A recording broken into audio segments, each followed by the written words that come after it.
I started thinking to myself, did Nick Saban give Kalen DeBoer a parting gift? He was a guy that coached the defensive back position. You look at it, how about this? Jalen Mbakwe, Zay Mincy, Zabian Brown. Guess what all three got in common? They got a 5 right next to their name. Drew, I would say, pretty safe to say, because they're the only group that has 3 5-stars.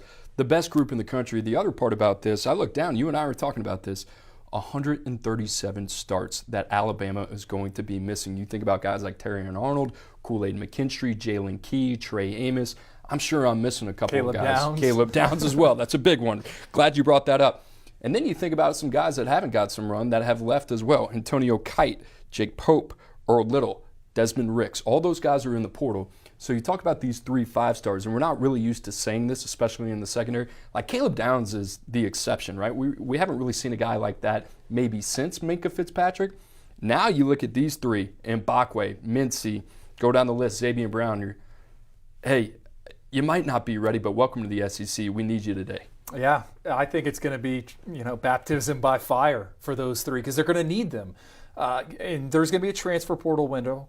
Kalen DeBoer is going to have a chance to bring in some veterans, but these guys got to be ready to go right away. And I think it's the good thing, Cooper, like you said, not only are they 5-star prospects, but they complement each other well.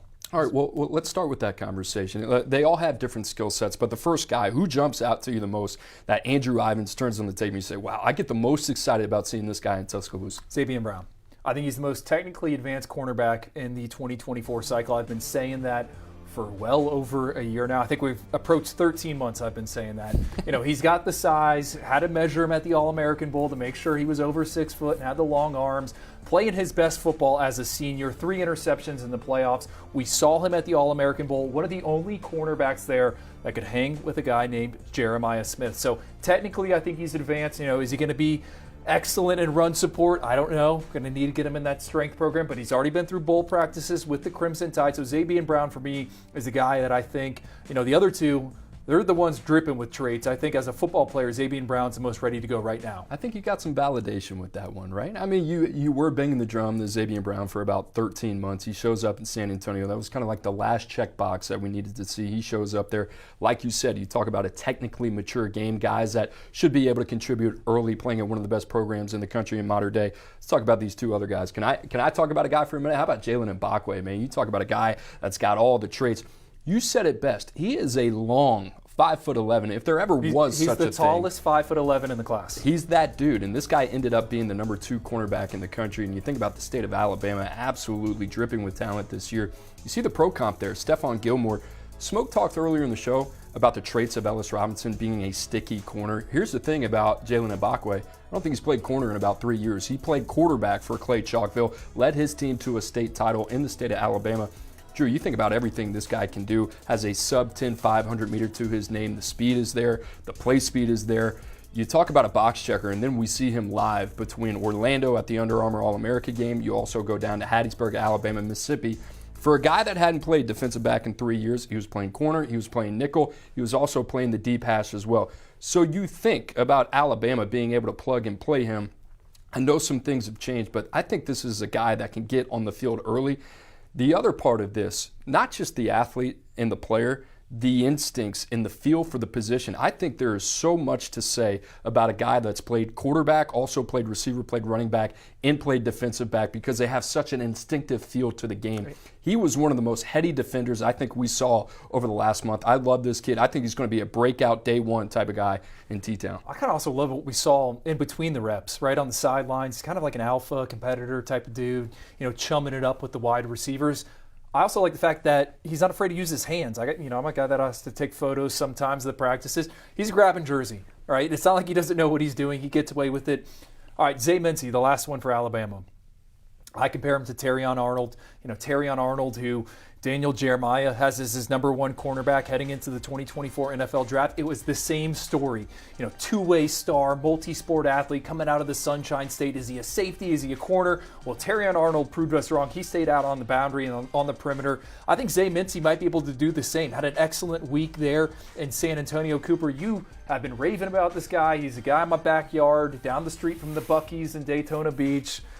I know you're happy he's got 5 next to his name. Shout out Bucky's. Hey, the other thing here, 33-inch arms, 79-inch wingspan. That's 6'7" for a guy that's 6'1". The other thing I really like about this guy, you see the traits, you watch him on tape, and immediately you think safety. And then you get around him in person, and you say, man, this guy can stick. He also ran mid-4.5s as well. I think that's going to improve, obviously, once he gets to Alabama. So in terms of what Alabama's doing in the secondary, this is a great start for Kalen DeBoer because we all know the potential of what Alabama can be offensively. It's defensively, can this team do enough? Can Kalen DeBoer recruit the same caliber of players that Nick Saban did? He has done that in the first cycle.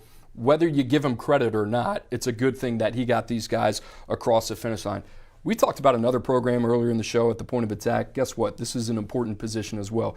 You talked about NIL and being able to allocate your resources the right way. Well, where do you do that? Defensive line. You also do that in the secondary at the corner position as well. Drew, you're looking at a sneaky good class here. How about Oregon, the Ducks? You go down the list. Ife Obadegwu, maybe a guy that we're kind of flying blind on a little bit from Baltimore, St. Francis. He shows up in Orlando, and you're like, hey, it's one of the cleanest guys out here. Checks a lot of boxes, a lot of verified measurements, but in terms of a guy that can just match up man-to-man, position versatile, do a lot of different things, he's that guy. Go down the list. Aaron Flowers, like him a lot, out of Texas. Dakota Fields, a long guy that can run. Got a lot of verified metrics to his name. Kingston Lopa, I'm not even sure what he is. Hybrid guy, can do a lot of stuff with him. Drew, Oregon, to me, like, the game has revolved around position versatility. And you think about the multiplicity and how you attack opposing offenses. And I'm sure Oregon and Dan Lanning, probably the thing that kept them up at night was how the hell do we stop Kalen DeBoer, right? So we got to go out and get some guys who can match up man-to-man with the guys of Rome Odunze, Jalen McMillan throughout the world. Mission accomplished in my eyes. I love what they brought in the secondary. Sticky Iffy can do it on the outside, right? No, he had a heck of a performance in Orlando. Had a pick 6 in the game. Was a top performer all 3 days. And Cooper, what I like about him, he is battle tested at St. Francis Academy. They played one of the hardest schedules ever in high school football history. Coast to coast went around. And he held his own out on the perimeter. You go back and watch the senior tape, and you're like, okay, this guy can maintain phase. He can find the football. He's got the size. And then Aaron Flowers, he was a surprise in San Antonio as well. So you think about that defense. We already talked about the quarterback situation there at Oregon, but they're loading up at the key spots. You got 2 or 3 sentences here. Tell me what you like about Florida State, because I know you like that class too. 3 future NFL corners, right? This past NFL draft, 36 corners were selected. 22 of them were over 6'1". Charles Lester, Jamari Howard, Kai Bates, all over 6'1". Pat Surtain, the cornerbacks coach there, he's a former high school coach, played in the NFL, was with the Miami Dolphins. He knows what he's looking for. Obviously, his son's in the NFL. It's a sneaky good group. He's a good recruiter, but he's a better coach. That was more like 12 sentences, but we'll take it. We got the point across. Florida State, very good class coming in.